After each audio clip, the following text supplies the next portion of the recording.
Body down regulated होगी तो chances of pregnancy बढ़ जाएंगे विद लेट्रोजोल और क्लोमिफेन सिट्रेट। इवन कोई मेरे डॉक्टर्स भी जो देखते हैं हमारा पॉडकास्ट, तो उनको भी मैं समझाना चाहती हूँ कि डाउन रेगुलेट करके पीसीओएस में स्टिमुलेट करो, प्रेगनेंसी रेट्स बढ़ेंगे। एक भी एग नहीं बन रहा है प्रॉपर्ली, तो जब हम आईवीएफ में उनके एग्स बनाते हैं, रिट्रीव भी कर लेते हैं, बच्चे बना के रख देते हैं, लेकिन लेट्स से किसी कारणवश 3-4 महीने का गैप आ गया तो पेशेंट नेचुरली प्रेग्नेंट हो जाता है। जो पीसीओएस लेडीज हैं उनको प्रेगनेंसी करने की थोड़ा सा जल्दी करनी चाहिए। Never, I never say that. अगर आप मैरिज हो गई है, एम्ब्रियो बना के रख लें। आप डेफिनेटली अपनी फर्टिलिटी को तभी करें जब आप चाहते हैं, बट हाँ, अगर आप पीसीओएस हैं तो एम्ब्रियोज फ्रीज करके रख लें।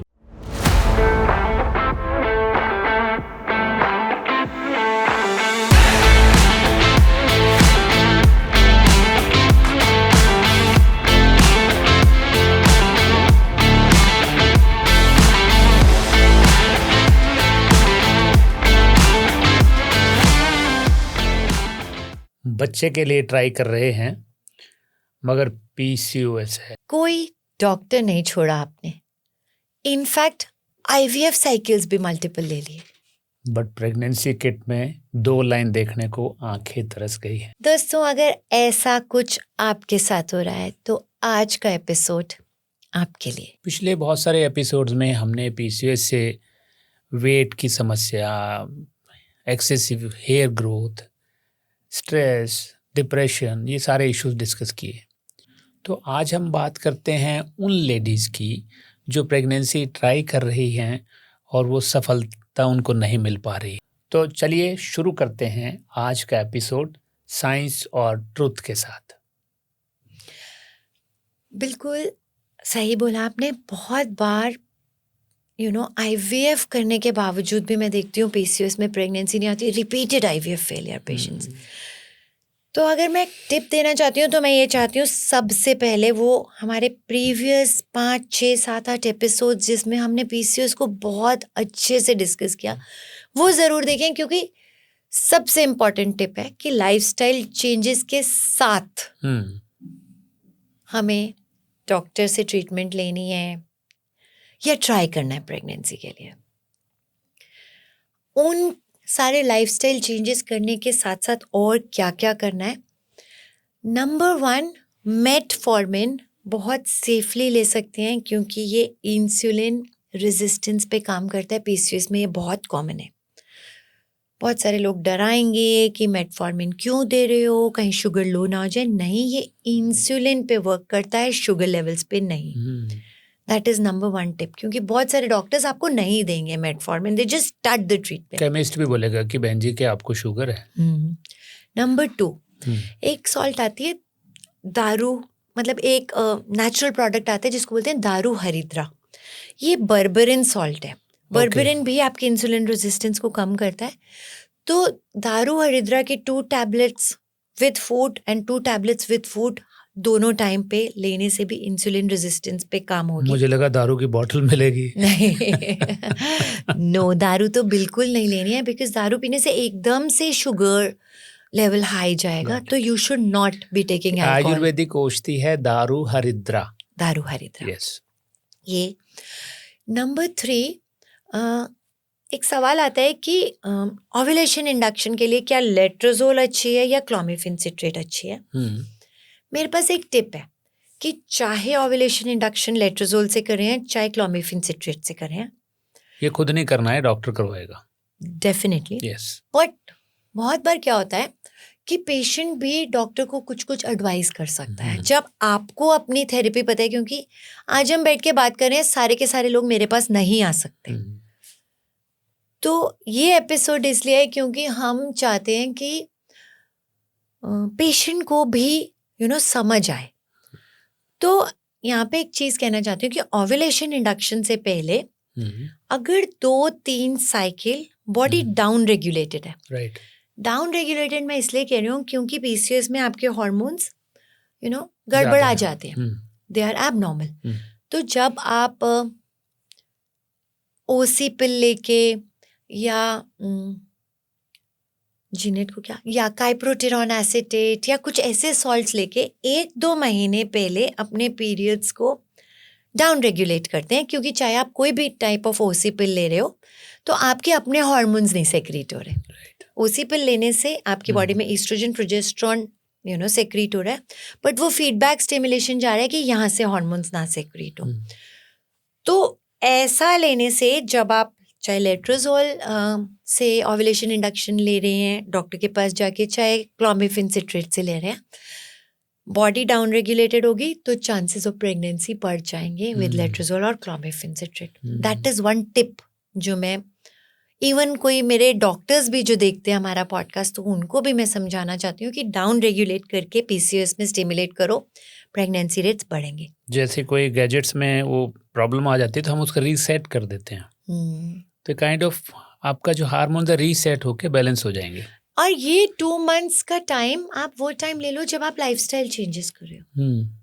मतलब आपने अपने आप को बोला कि अभी प्रेगनेंसी आराम से लेंगे, बट 2 महीने हम लाइफस्टाइल चेंजेस करते हैं और 2 महीने आप प्रेगनेंसी नहीं ट्राई करो, बट डाउन रेगुलेट हो जाओ। Right, that is another tip जो मैं पीसीओएस की स्टिमुलेशन के लिए सबको समझाना चाहती हूँ।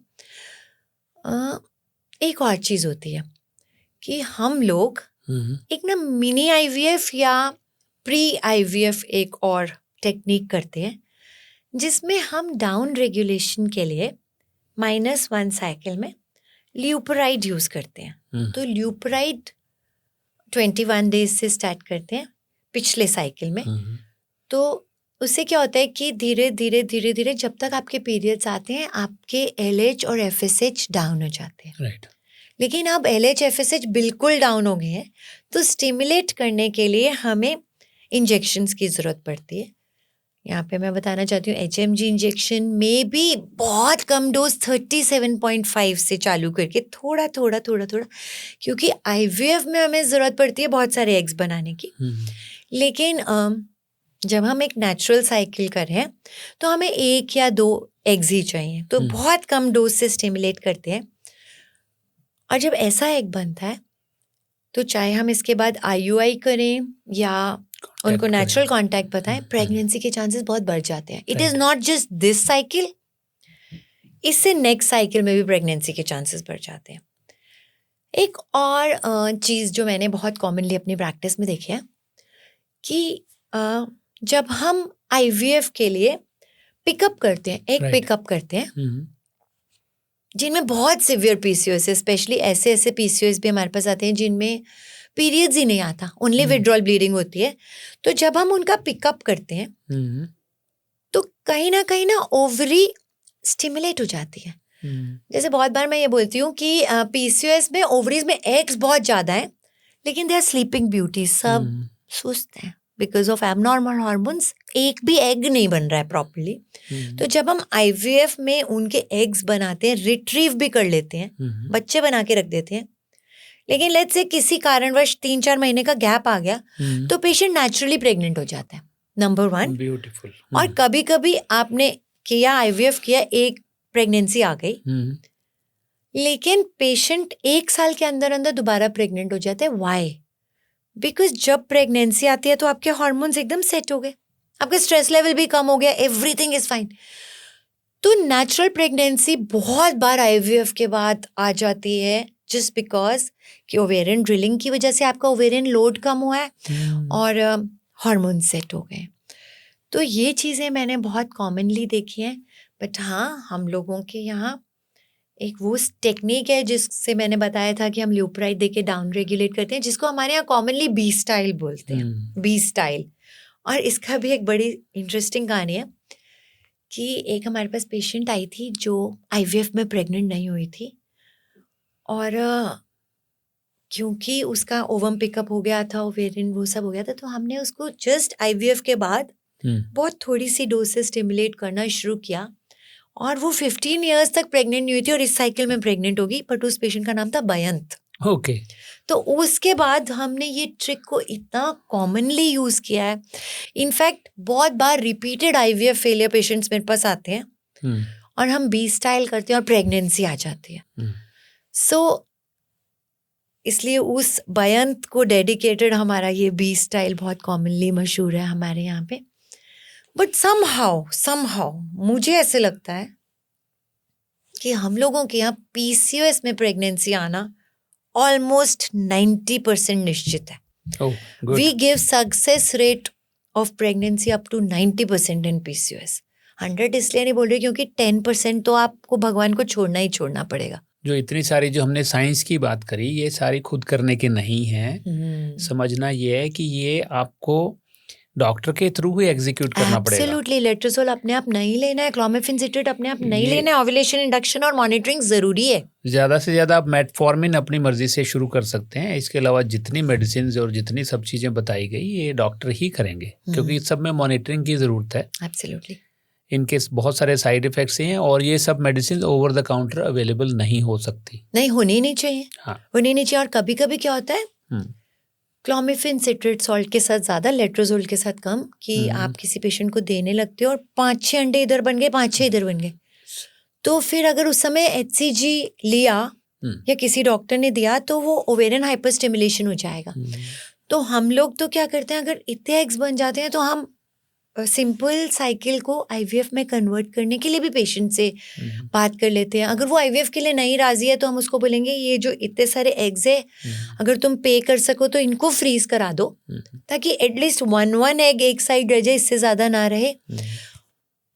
तो कल को ज़रूरत पड़ेगी तो वो आपके एग्स भी यूज़ हो जाएंगे. अब क्योंकि हम बात कर रहे थे प्रेगनेंसी की, तो मेरी एक एडवाइस और है सारी लड़कियों से जो PCOS की हैं, कि अगर किसी भी कारणवश आपकी प्रेगनेंसी डिले हो रही है तो definitely think about egg freezing, because abnormal hormones की वजह से ऑल्दो एग्स बहुत सारे रहते हैं बट रिएक्टिव ऑक्सीडेटिव डैमेज होने लगता है, तो क्वालिटी ख़राब होने लगती है. तो राइट एज में एग्स फ्रीज करना या एम्ब्रियोज फ्रीज करना इज़ अ गुड ऑप्शन. और हम जैसे बातें कर रहे थे, मुझे ये समझ आया कि जो PCOS लेडीज़ हैं उनको प्रेगनेंसी करने की थोड़ा सा जल्दी करनी चाहिए. Never, I never say that. अगर आप मैरिज हो गई है, एम्ब्रियो बना के रख लें. आप डेफिनेटली अपनी फर्टिलिटी को तभी करें जब आप चाहते हैं, बट हाँ, अगर आप PCOS हैं तो एम्ब्रियोज फ्रीज करके रख लें राइट एज पे. Right. Yes, right. Same thing कि आप अपने हार्मोन्स को बैलेंस करने का आपको अपॉर्चुनिटी मिल रही है. आपको ज़्यादा हैप्पी रहने की, आपको अपनी बॉडी पे कंट्रोल या वेट पे कंट्रोल, हर चीज़ के लिए आपको एक अपॉर्चुनिटी मिल रही है विद प्रेगनेंसी. तो दोस्तों, हमने बातें की साइंस और फैक्ट्स की. तो आपको इस सारी नॉलेज इसलिए दी गई कि आप अपने डॉक्टर के साथ आप अपने थॉट प्रोसेस को अच्छे से सिंक कर पाएँ और आप जो वहाँ एडवाइस मिल रही है आप उसको बहुत अच्छे से एक्सेप्ट कर लें और एक्सेप्ट कर पाएँ, ताकि आपको ज़्यादा से ज़्यादा बेनिफिट मिले और आपको प्रेगनेंसी इजीली मिल जाए.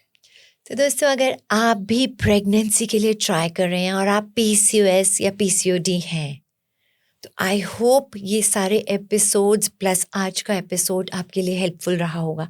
लेकिन फिर भी अगर आप चाहते हैं कंसल्टेशन या ऑनलाइन एडवाइस, तो ये है हमारा नंबर. अगर ये एपिसोड कोई डॉक्टर्स देख रहे हैं और चाहते हैं improvement in treating patients of infertility, तो हमारा कोर्स रीप्रोलर्न ऑनलाइन आ चुका है. इस कोर्स में आपको प्रैक्टिकल टिप्स मिलने वाली हैं कि किस तरह छोटी छोटे चेंजेस करके कैसे आप अपने पेशेंट में प्रेगनेंसी के चांसेस बढ़ा सकते हैं. इनफैक्ट अगर आप IVF ट्रेनिंग भी करना चाहते हैं तो रीप्रोलर्न इज जस्ट फॉर यू.